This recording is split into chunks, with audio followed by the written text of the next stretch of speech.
que avui nosaltres comprovem que era això. Nosaltres coneguem la situació econòmica de la població, estem així. Però tenim els nostres dubtes de si tota la gent de la població, tots els nostres veïns, coneixen realment la situació dramàtica que té el nostre municipi.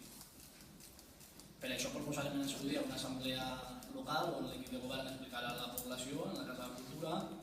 Este poble ja té experiències passades, també pujar impostos o en tema de catàstrofes, com va ser en la Pedrega, i no veiem per què la situació dramàtica actual no podria ser una bona oportunitat també per realitzar aquesta assemblea. Tornem a posar aquesta proposta damunt la taula.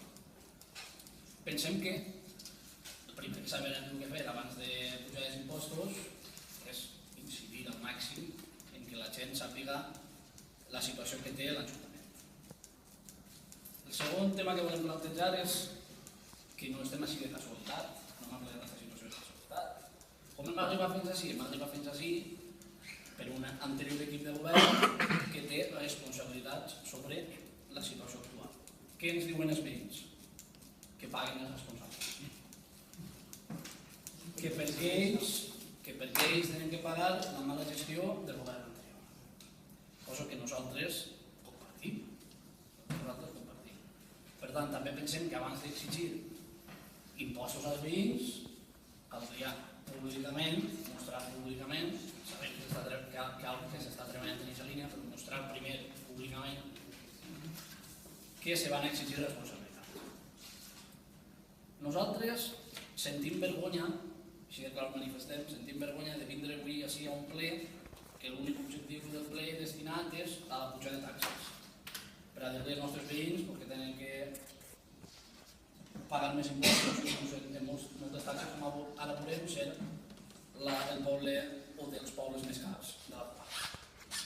La nostra pregunta és si el Partit Popular responsable d'aquesta situació sent la mateixa vergonya que sentim nosaltres per aquesta pujada d'impostos.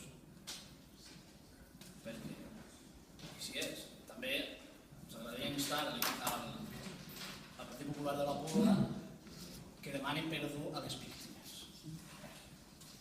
per aquesta pujada que van pagar.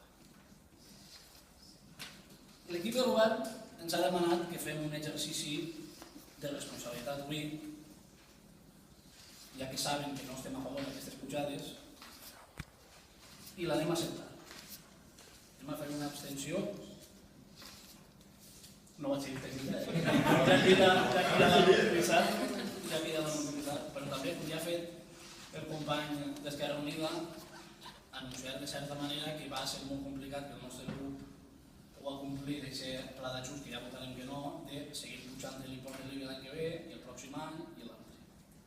Després també volem aprofitar aquesta ocasió per manifestar que ja que s'està demanant a tota la gent contribuir més, fer un esforç de comprensió per la situació que pateix el nostre municipi, creiem que és el moment d'acabar amb les privilegis i que l'Església del nostre poble ha de pagar l'IVA. I també podem posar damunt la taula aquesta proposta de l'equip de govern per a que estudi el més possible, per a que no hi hagi aquest tipus de privilegis, perquè o sí i altres no. Moltes gràcies. Senyor Soler, una qüestió. Si vostè creu que vostè entra a governar en la Pobla en 2003 i des del 2012 no fa el préstamo de proveïdors i durant aquests 9 anys es dedica a no pagar les factures, això no és responsabilitat igual. Si a vostè li venen